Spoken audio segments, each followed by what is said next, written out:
mes augom lauke. Mes grįždami iš mokyklos, mes pasidarom, ką mums reikia, pamokas gal namus, kažką tai ir viskas, mes grįždavom su naktį. Kiemo draugai, broliai, pusbroliai mėgo krepšinį, tuo metu ant bangos buvo Kauno Žalgiris dar senaisiais laikais. Metimų grožiai, šuoliai, viskas, žodžiu, sužavėjo labai stipriai. Tai tapo gyvenimo būdu. Vieni žuvauja, kiti medžioja. Tai dar kažką daro. Mūsų laisvalaikis yra sportas. Mes atsimenu, kai gavom pirmus kėdus, tai numerius klijavom ant kėdų. Kempinėlę dažėm numerius, kad būtų. Kovos buvo tikrai tokios, vienas epizodas buvo, tai ten su imtynių pratimais. Per finalą jis atvažiavo su motociklu, atsivežė mūsų komandos vėliavą, įvažiavo į salę, prasuko 3 ratus ir išvažiavo. Mes viską supratom, kad tai yra tik tai žaidimas ir kai žaidži vienas kitą papildai. Taip pat visą tą laiką iki dabar ir kartu ir einam per šitą mūsų krepšinio kelią. Ir dar plus likom Lazdijos.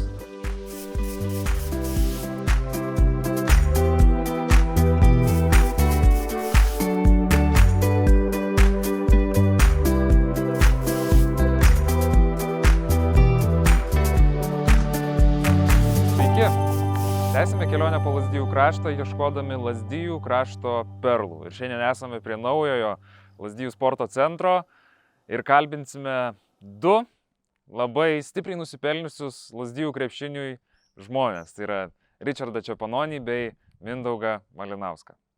Keliaujam!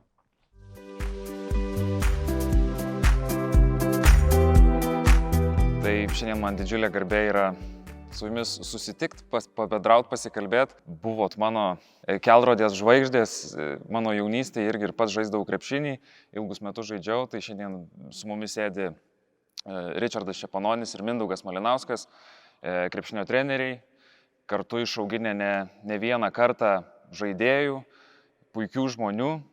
Ir norėčiau pradėti nuo to, kad kas jūs pastumėjo link to krepšinio ir kaip jūs atsirado tam krepšinio pasaulyje. Tai gal pradedam nuo Ričardo. Galvoju, kad vaikystėje viską nulėmė, kadangi kiemo draugai, broliai, pusbroliai mėgo krepšinį, tuo metu ant bangos buvo Kauno Žalgiris dar senaisiais laikais. Toliau Lietuvai atgavus nepriklausomybę Barselonos olimpinės žaidynės, kur jau turėjom savo vėliavą, laimėjom medalius, tai aš galvoju, kad tai buvo pagrindinis toks postūmis pamėgti krepšinį, jį žaist, kažko siekt ir svajot.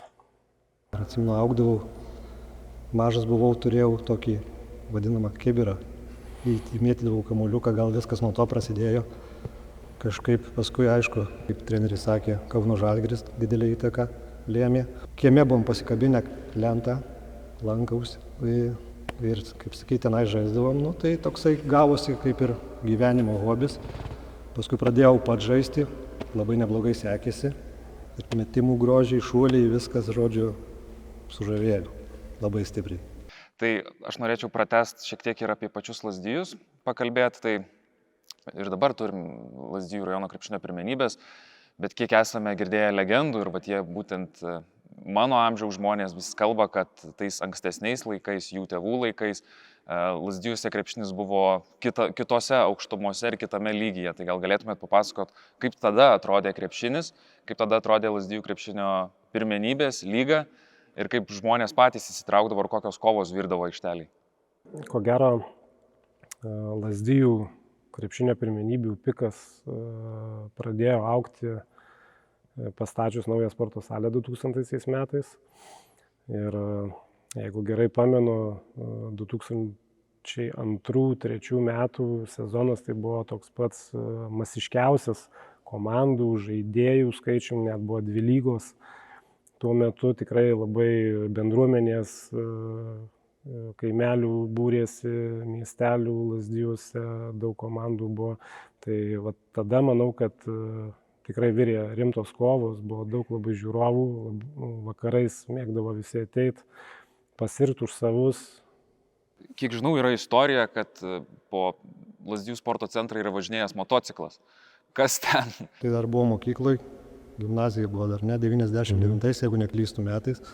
Turėjom labai stiprią priešininką stiprų, tai Veisiejų komanda visą laiką, Veisiejai visą laiką buvo senais laikais stiprų žaidėjai.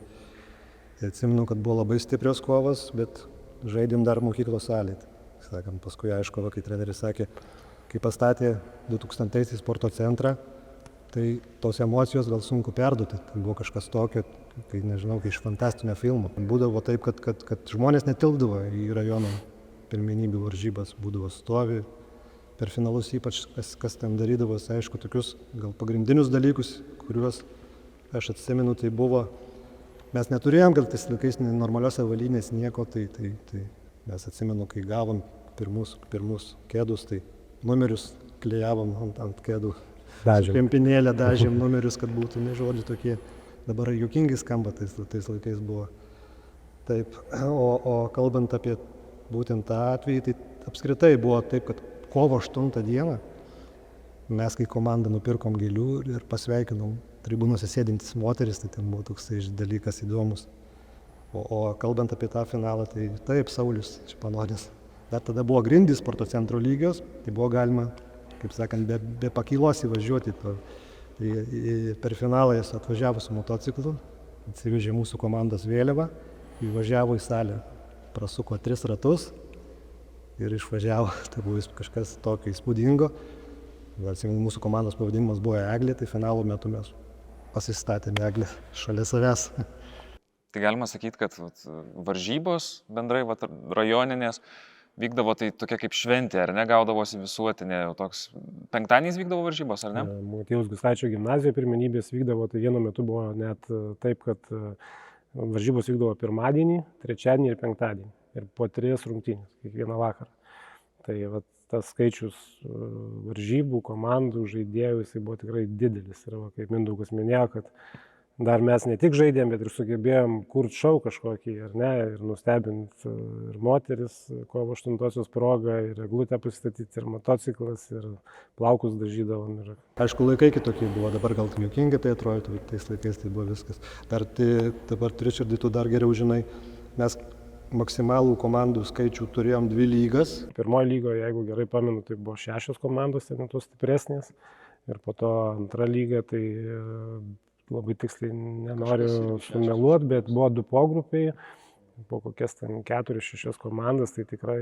Jeigu žiūrovai netilpdavo į salę, o salė talpindavo apie 500 žmonių, tai daug ką pasako. O dabar kalbant dar apie pačias varžybas, jums kaip žaidėjams, ne kaip treneriai, bet kaip žaidėjai, kokios varžybos yra labiausiai įsiminusios ir įsirėžusios į atmintį, tokios pačios turbūt, kur dabar dar kartais taip pat atsigulat vakarais ir prisimenat, čia tai buvo varžybos, čia tai sužaidžiau. Tai gal ten tos ir Lazdijų rajono krepšinio pirmenybėse, tarkim, kaip žaidėjo pikas buvo, buvom sveiki, jauni, tai gal ten tos kovos tokios ir buvo, su Veisiejais tais pačiais, su Marto komanda, su Dvynių komanda, kada pavykdavo išeiti į finalus, laimėti pusfinalus, tai manau, kad tos pagrindinės tokios prieš tuos gerus varžovus, kadangi tos komandos turėdavo daug legionierių ir LKL žaidėjų, ir nacionalinės lygos žaidėjų atsiveždavo, mes visada stengiamės remtis tik savais žaidėjais, tai mums toks papildoma motyvacija būdavo jūs nugalėti. Tai tos varžybos būdavo įsimintiniausios. Kažkada teko žaisti prieš Mindaugą Lekerauską, mums su Mindaugu. Tai kai įėjo Mindaugas Lekerauskas į Lazdijų salę, tai visiems šokas buvo, nes nematė buvo. Ir prieš jį teko žaisti ir tikrai pavyko mums gerai sužaisti. Pavyko man blokuoti jį. Ir tai čia tokie įsimintiniausi dalykai. O jums, Mindaugai? Oi, net kaip sunku pasakyti, jeigu realiai būtum užsirašę, kiek mes tų varžybų esam sužaidę ir kiek iš tų varžybų buvo sunkių, tai nežinau, koks tas skaičius būtų. Aš gal prisiminsiu tokias, tik neatsimenu, man atrodo, irgi prieš Veisiejų žaidėm buvo pratęsimas. Pratęsimo pradžioje aš pataikiau 1 tritaškį, tai Ričardas 1 tritaškį, dar kažkas ten įmetė ir Veisiejai nuleido rankas, mes laimėjome. Ir dar gal įsimintiniausias momentas, tai gerai prisimenu, kai Ričardas paskutiniam sekundėm, tik aišku, ten nebuvo dėl pergalės, o gal ir buvo dėl pergalės. Iš savo aikštės pusės nuo baudos uždarė varžybas. neatsimenu, ar buvo tai ten lemiami taškai, bet buvo kažkas wow to, kad ten damest ne visą laiką gali nuo tos pusės, o damest ir pataikyti. Ja, tai va, labai gerai prisimenu, Richardas atėjo pas mus į komandą tais 99 metais, bet vienu metu šiek tiek biškį išsiskyrė keliai, Richardas liko žaisti Agliai, o aš žaidžiau Agnį, tai buvo kaip sakant, kita komanda. Tai va, teko pasigrumti vienas prieš kitą ir kovos buvo tikrai tokios, vienas epizodas buvo, tai ten su imtynių pratimais. Iš šono pažiūrėjus, tai čia atrodo taip, o mes viską supratom, kad tai yra tik tai žaidimas ir tai vienas prieš kitą kova, o po varžybų, aišku, visą laiką pasišneki, nes geriausiai esam draugai, skaitykite, ir mokymės kartu, ir važinėjom, ir žaidėm, tai mūsų tas toksai sąsaja ant tų 90, gal net anksčiau metų, taip pat visą tą laiką iki dabar ir kartu ir einam per šitą mūsų krepšinio kelią. Ir dar plus likom Lazdijos, turbūt gal vyresnio krašto, manau, kad yra. Labai džiaugiamės, kad jūs čia esat, sakau, mūsų Lazdijų krašto perlai ir išugdė tiek daug sportininkų, bet dar šiek tiek noriu sugrįžti prie jūsų pačių, prie jūsų kaip krepšininkų. Tai kiek žinau, jūs dar ir dabar aktyviai žaidžiat krepšinį ir net ir praeitą sezoną, praėjusį, irgi dalyvavot Marijampolės krepšinio lygoje, ar ne? Žaidėt? Veteranų, jo. Veteranų, ar ne? Papasakot, kaip ten sekasi? Taip, šiais metais su Mindaugu žaidė Marijampolės veteranų krepšinio lygoje ir iškovojom ten antrą vietą. Teko pasigrumti su tokiais žaidėjais praeities olimpiniais prizininkais kaip Andrius Giedraitis ir kitais buvusiais Lietuvos rinktinių nariais. Tai tikrai įdomus toks, kaip pasakyti, galimybė buvo pasižiūrėti, kur mes, kur jie esam. Tai aš galvoju, kad nelabai ten, kur ten mes nusileidžiam. Gal mums ten finalas truputį nepavyko, bet prieš tai tą komandą buvom nugalėję 2 kartus ir po reguliaraus sezono buvom pirmoje vietoje. Ant finale nepavyko, truputį buvom dėl traumų apkritę. Bet tikrai buvo, sakau, įdomi patirtis dėl to, kad buvo sužaista prieš žmonės, kurie žaidė už Lietuvos rinktinę. Tai aš dar labai tokį papildomą klausimą norėčiau užduoti ir sužinoti apie jūs kaip apie žaidėjus. Ką jūs apie save galvojat kaip apie žaidėjus?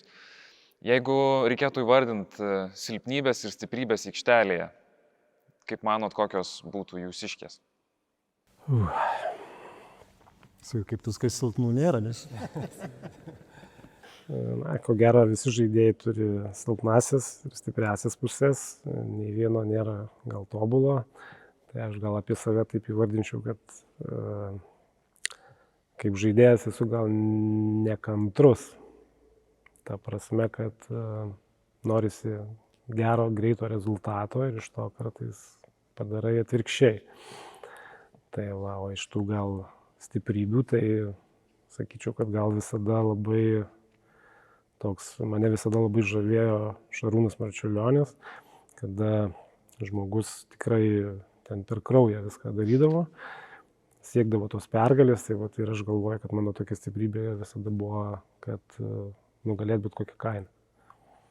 Tai gal taip įvardint. Gerai. Mindaugai?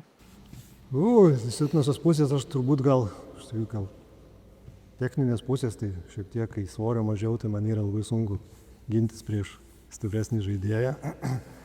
Kai čia Richardas sako, silpnybė ar stiprybė, ten ta visa emocija, tai pas Richard emocija pas mane yra toksai stabilumas, aš nelabai ten, sakant, emocingas žaidėjas. Šiaip galim pasakyti, viena tokia pusė, kita tokia pusė, tai kai žaidži vienas kitą papildai. O šiaip tai sunku labai kalbėti, yra visokius niuansų, aišku, žiūrint kaip komanda, kaip kas, kai tau sekasi tuo metu, bet aš manau, kad vis tiek labai didelis dalykas yra psichologija. Mes galim turbūt ten turėti bet kokius žaidėjus, bet kokio stiprumo, jeigu toj komandai nėra psichologijos, jeigu nėra ryšio tarp žaidėjų, tarp trenerių, konfliktai, tai tos komandos rezultatai būna visai kitokie. Tas turbūt pagrindinis dalykas, kai Richardas išsakė, yra psichologija, ne? Tas rezultato siekimas, greito rezultato siekimas, gal kažkurioje situacijoje reikia ir patylėti, kai kurioje kaip tik papykti vieni kitų, bet visas tas pagrindinis dalykas, tai manau, kad jo psichologija yra.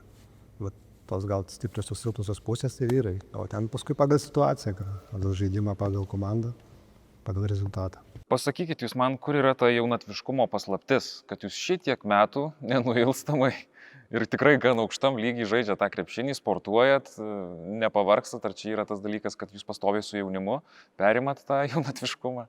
Kur čia paslaptis, Mindaugai? Mediciniškai genai čia, aišku, jeigu taip tiesiai šviesiai sakant, bet tai be abejo, kada tu esi savo darbę, tai juk tu nesėdi. Tu su jaunimu ir žaidė, būna, kad pažaidė. Mes dabar renkamės su vyresniais šiek tiek vakarais pasižaidžiam. Jeigu yra galimybė, susirenkam ir su jaunesniais, baigusiais, tavo kartai ir vis tik vyresniais šiek tiek. Vasarą pasisportuojam, tai yra puikus aikštynas sporto centro. Tai tikriausiai tai. Ir aišku, kita vertus, kai tu sportuoji ir žaidi, nuo mažumės tavo gyvenimo būdas turbūt pasidaro toksai. Ir matomai iš to išeina, kad tu pastoviai judesi. Aišku, tik tai labai skaudu, kad traumos tave stabdo, bet sportas ir fizinis ugdymas yra du skirtingi dalykai. Mes fiziniam ugdyme ten įgūdžius, fizinės ypatybės lavinam, saviugdą, savęs pažinimą. O sportas jau yra grinai, kaip nėra čia profesionalus, bet vis tiek krūviai yra visai kitokie. Aišku, ateina amžius ir sąnariai, ir Richardas, ir nugara, ir kojos. Bet stengiasi, kiek gali, tiek stengiasi. Ir, sakau, tai tapo gyvenimo būdu. Vieni žuvauja, kiti medžioja. Tai dar kažką daro. Mūsų laisvalaikis yra sportas. Tai turbūt tas laisvalaikis ir priveda tave iki tokio pakankamai geros formos išlaikymo. Ir kaip tu sakai, su jaunimu, tu dažnai praleidi su jaunimu, tu matai, kokie jie ir tu stengiasi būti kažkas panašiai. Dar parodyti, kad gali. Dar, kad neblogai gali, dar gali parodyti.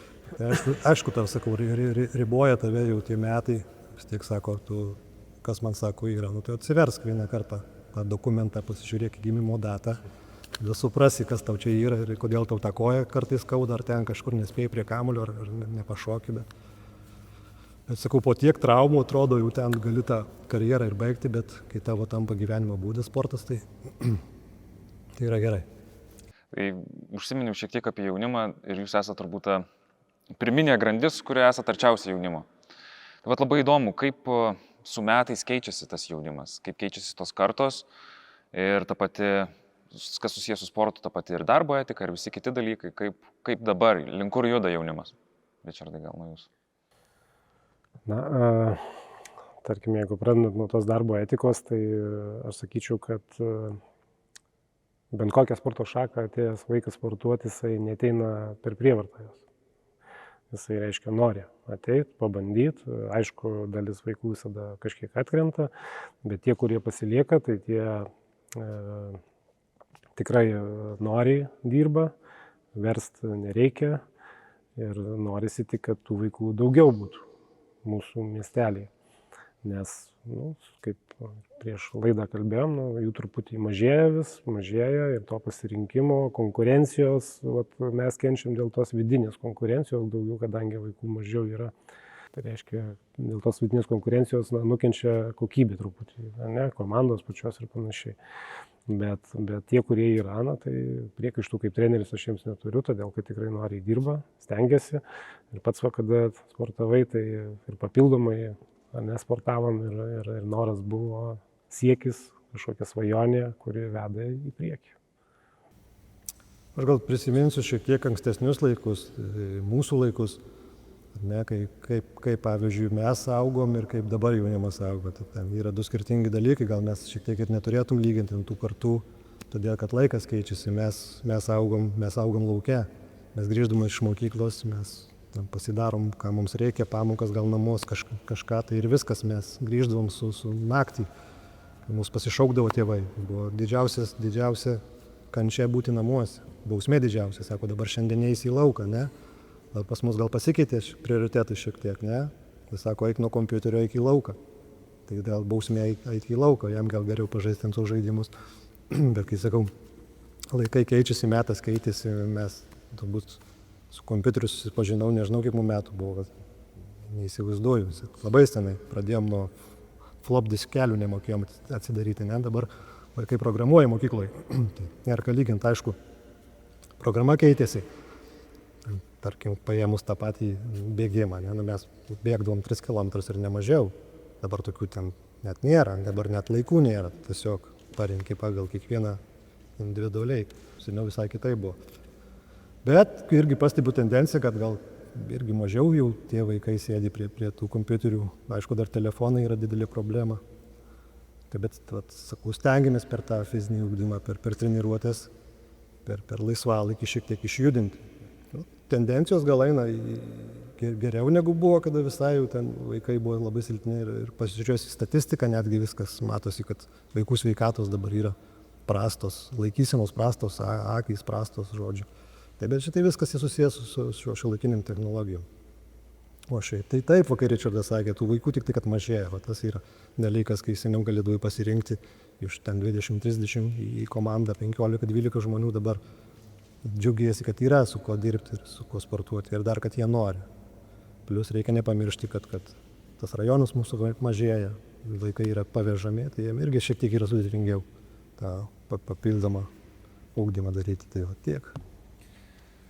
Kalbant dabar apie perspektyvas, turim tikrai neblogas infrastruktūrinės sąlygas, turim ir naują sporto centrą, turim ir daug aikštynų kiemuose. Kaip galvojat, į kur galėtų nuvesti mūsų krepšinis? Kokį aukščiausią tašką Lazdijai galėtų pasiekti ir koks galėtų būti tikslas? Galbūt žaisti RKL, galbūt NKL kada nors ateityje? Kaip galvojat, kokios Lazdijų krepšinio perspektyvos? Matot, turint pinigų galima ir Eurolygos žaisti Lazdijam. Bet jeigu iš mano kaip trenerio pozicijos, tai galvoju, svarbiausias dalykas, tarkim, regionų krepšinio lyga.